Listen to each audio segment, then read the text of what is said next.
j'ai besoin de cette guérison. Papa, j'ai besoin de cette délivrance. Quel est ce démon?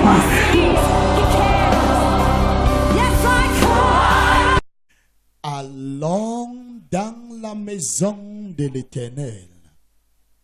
Oh, oh, oh, je croyais que je parlais à tout le monde. Thank you, Savior. Je suis dans la joie quand l'on me dit allons dans la maison de l'Éternel. There is something in the atmosphere. Oh God, we worship you. Comme je le disais l'autre jour, je crois que quand l'allégresse a commencé à 8 heures déjà, j'étais sur l'estrade. Et ça va être comme ça désormais. Parce qu'il y a des personnes qui ferment leur entreprise pour être là. On ne doit pas, à cause des retardateurs, pénaliser ces personnes.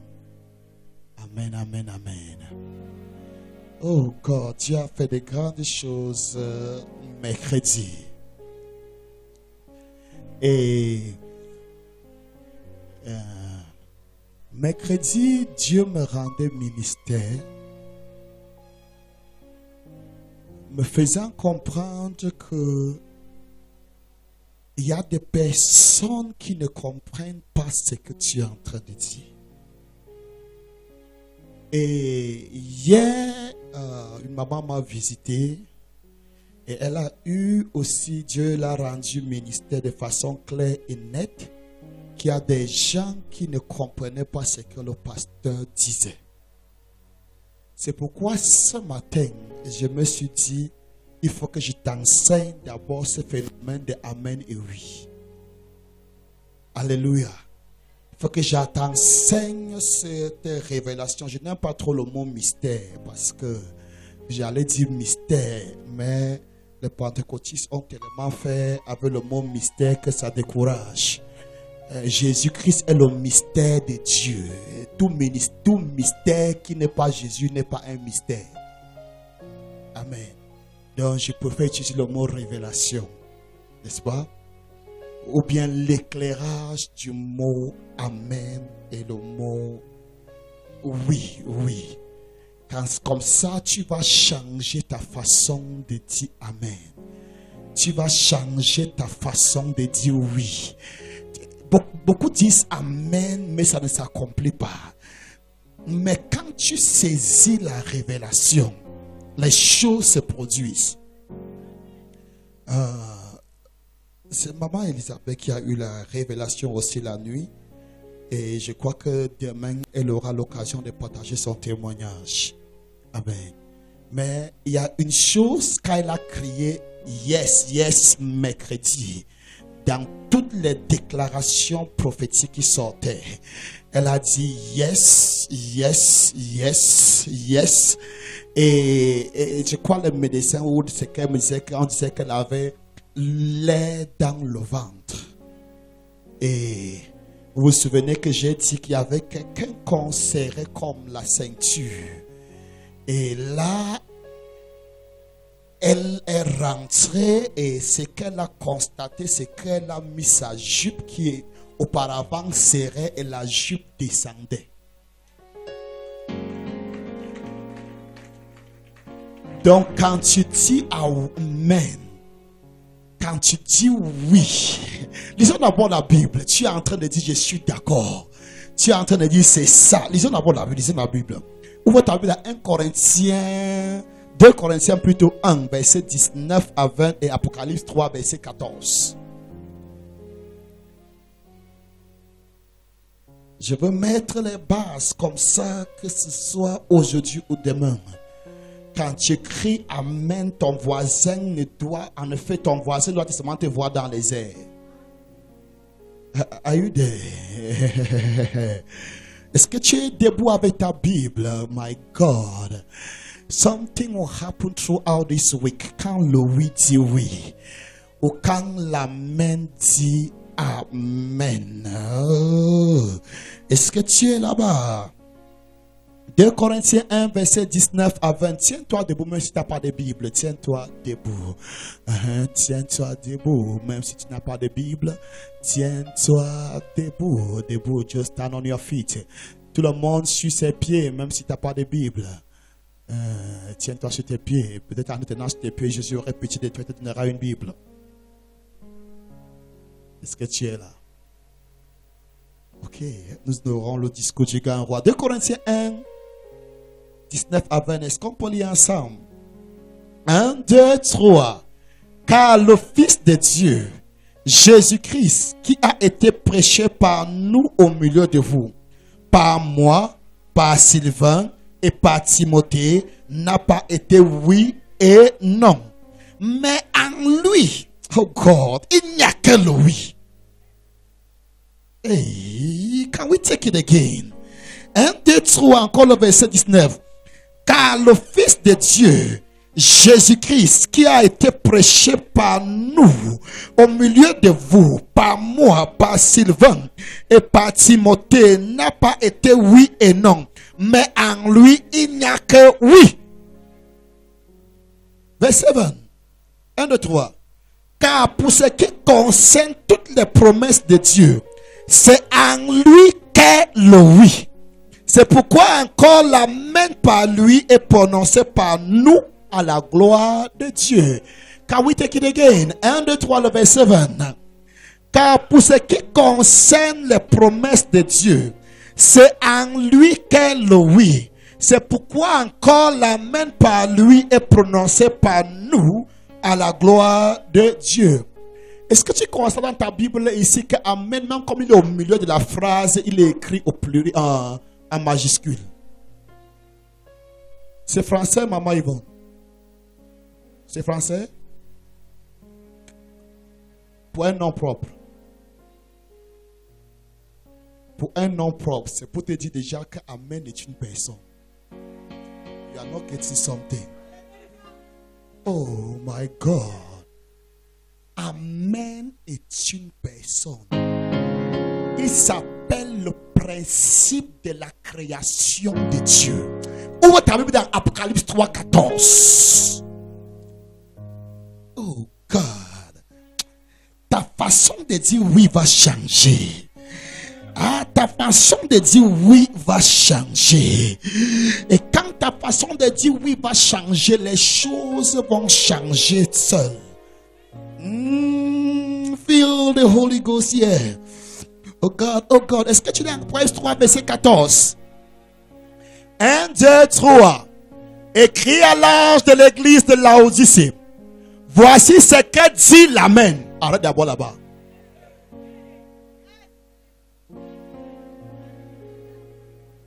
Am I communicating to somebody there? Oh my God. Lisons encore. 1, 2, 3. Écrit à l'ange de l'église de Laodicée. Voici ce que dit l'Amen, virgule. Non, d'abord virgule, comma.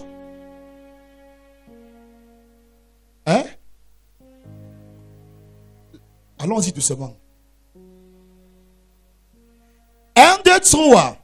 Écrit à l'ange de l'église de Laodicée, 2 points.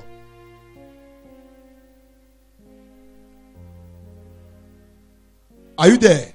Respectons tous les virgules et les points. Amen.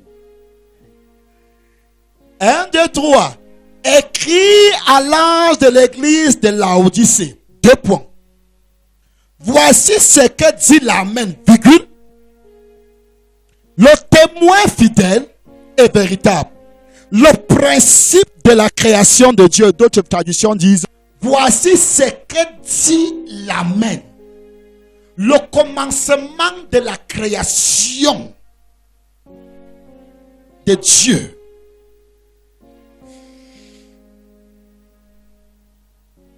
Il est dit que l'église de Laodicée, d'après les savants de la théologie, c'est ce temps où nous traversons. C'est l'église de ce moment-ci, la dernière église avant que Jésus-Christ ne vienne. Et je vais me permettre de dire, il s'agit d'une dernière vague qui entre à la cité de célébration. Donc, Dieu est en train de dire, écris à l'ange de la cité de célébration. Voici ce que dit l'Amen. Le témoin véritable. Le principe même de la création. C'est pour dire d'une manière où l'ennemi sera obligé de te dire Amen. L'une des choses que Dieu a donné à la cité de célébration, c'est la révélation de la parole de Dieu. Si ça énerve quelqu'un que la personne saute ses cales en l'air. Are you there? Nous ne nous glorifions pas trop des miracles. C'est comme le pain. Et les miracles vont passer. Nous ne nous glorifions pas des prophéties, le pain des enfants. Et ces choses vont passer. Mais ce qui va rester, c'est la parole de Dieu. Donc quand Dieu te fait grâce, quand Dieu ouvre ton esprit pour que tu puisses comprendre la parole de Dieu, il n'y a pas un don aussi grand que ce don. Certaines personnes ne comprennent pas encore. Oh, sweet Jesus. Oh. Voici ce que dit l'Amen. Content ou pas content, tu seras content.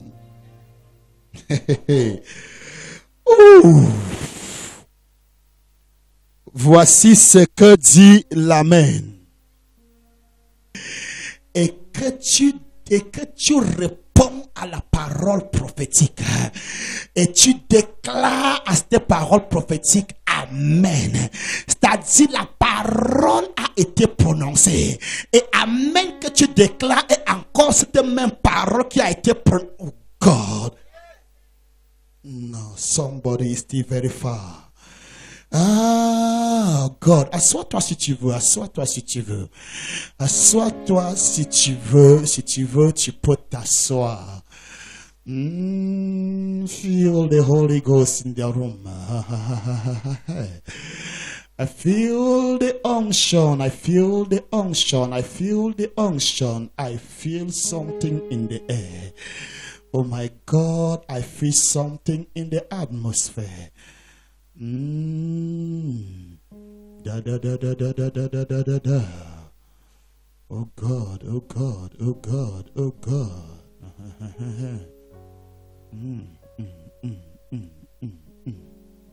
Est-ce que quelqu'un peut pousser des cris d'acclamation?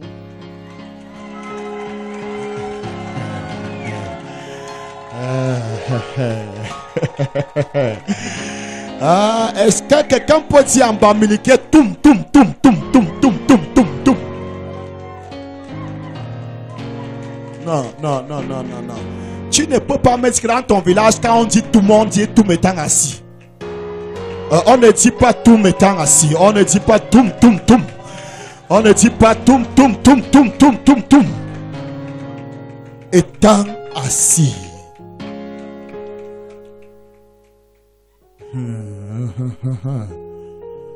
Oh God. Something is happening. Thank you, sweet Savior. Thank you. Nous avons lu 1 Corinthiens 19, 20. Voici, c'est en lui qu'est le oui, n'est-ce pas? Pour ce qui concerne toutes les promesses de Dieu. Pour ce qui concerne toutes les promesses de Dieu, c'est en lui qu'est le oui. Oh God, il dit, God, help us. Car le Fils de Dieu, Jésus-Christ, qui a été prêché par nous au milieu de vous, par moi, par Sylvain et par Timothée, n'a pas été oui et non, mais en lui, il n'y a que oui. Car pour ce qui concerne toutes les promesses de Dieu, c'est en lui qu'est le oui. Et c'est pourquoi encore l'Amen par lui est prononcé par nous à la gloire de Dieu. Le mot oui vient du mot grec nai. Yes, nai. Tu peux t'asseoir. Le mot oui vient du mot grec nai. Et signifie oui. Signifie véritablement. On veut dire vraiment, assurément, c'est cela. Donc quand tu réponds oui, tu es en train de dire assurément la guérison là va s'accomplir. Oh my God. Certaines personnes ne comprennent pas. Généralement dans certaines allégresses, je pose la question, es-tu guéri? Et je te demande de répondre oui ou yes. C'est que tu es en train de dire véritablement, tu es en train de dire assurément je suis guéri. Même quand tu sens encore la douleur, assurément je suis guéri. Il y a une révélation derrière ça. Je vais t'expliquer plus tard. I'm coming. Dis à quand je viens. Je ne veux pas brutaliser les choses. Je vais aller d'abord doucement pour que tu puisses comprendre. Amen. Donc, ça veut dire oui, ça veut dire véritablement, ça veut dire vraiment. Es-tu riche en Jésus? Vraiment. Quand tu dis amen, tu es en train de dire vraiment. Ou tu es en train de dire assurément. Ou tu es en train de dire c'est ça là.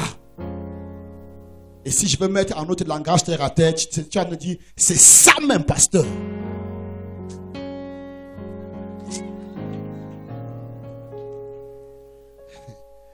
Oh God. Tu sais, l'une des difficultés, c'est de prêcher dans une église très sainte. Parce que les saints sont déjà prêts pour aller au ciel. Peut-être ils sont encore sur la terre pour nous attendre.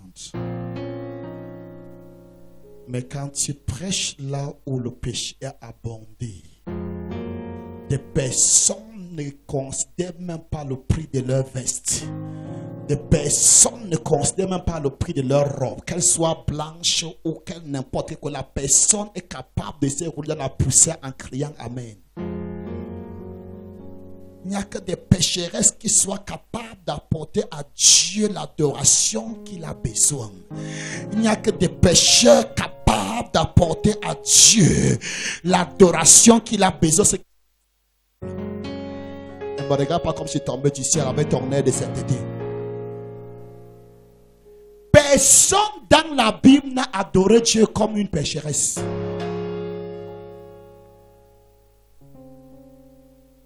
Et quand le pharisien qui était très saint a posé la question à Jésus, pourquoi cela? Jésus a dit, la personne chez qui on a remis plus de dettes est plus reconnaissant. Le pharisien n'avait pas de raison pour pouvoir adorer Jésus. Le pharisien était déjà très saint. Qu'est-ce qu'il désirait encore? Peut-être c'est lui qui paye sa dîme même tous les mois, toutes les semaines. Gênant 2 fois par jour. Tu as compris ce que je veux dire? Il gênait 2 fois par jour. 2 fois. Pourquoi il devait adorer Jésus? Il n'avait plus besoin de quoi que ce soit. Jésus entre chez lui avec les pieds poussiéreux. Dans leur tradition sémitique de l'époque, puisque généralement quand il y avait la poussière, ce n'était pas comme à nos jours. Quand tu entrais dans une maison, la première des choses qu'on faisait pour t'honorer, comment tu peux être tranquille quand je suis mal à l'aise? Amen. Quand tu entrais chez quelqu'un, surtout quand tu étais un invité spécial, la première des choses, c'est qu'on envoyait l'esclave te laver les pieds et te oindre les pieds. Mais quand Jésus est entré chez cet homme,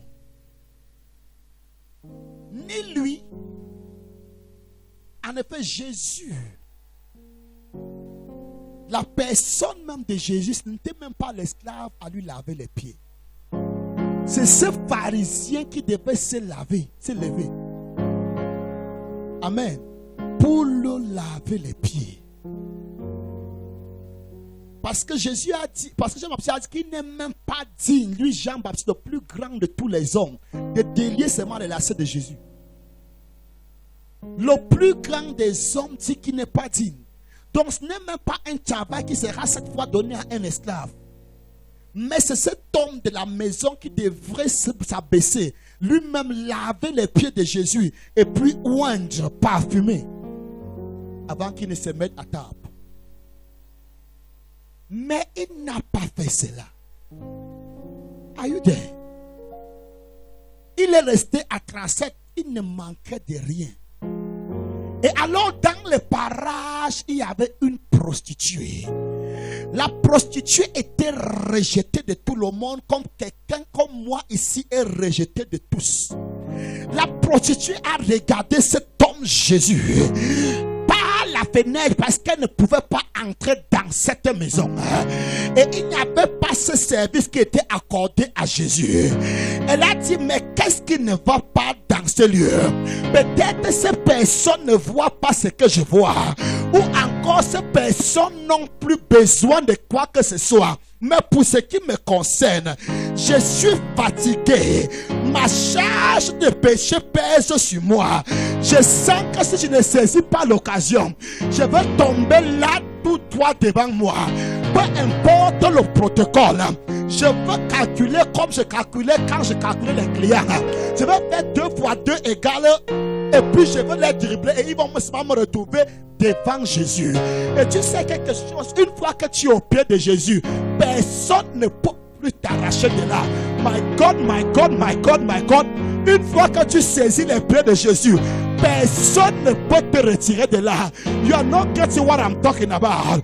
J'ai dit la femme là a dribblé le protocole parce que des personnes n'avaient pas la révélation qu'elle avait. Parce que le pharisien était rempli de lui-même. Mais gloire soit rendue à Dieu. Il y avait une pécheresse qui pouvait donner à Jésus l'adoration dont il avait besoin. Et ma Bible me fait comprendre qu'elle s'est retrouvée au pied de Jésus. Elle s'est retrouvée au pied de Jésus parce qu'elle savait qui elle était. Si elle demandait de l'eau, on l'aurait appelée femme impure. Si elle demandait la serviette, on l'aurait appelée femme impure. Si elle demandait le parfum, on l'aurait appelée femme impure. Qu'est-ce qu'elle a fait? Elle dit, Seigneur, je n'ai pas l'eau avec moi, mais j'ai l'eau de la création qui coule de mes yeux. Somebody is not getting what I'm talking about. Papa, j'ai besoin de cette guérison. Papa,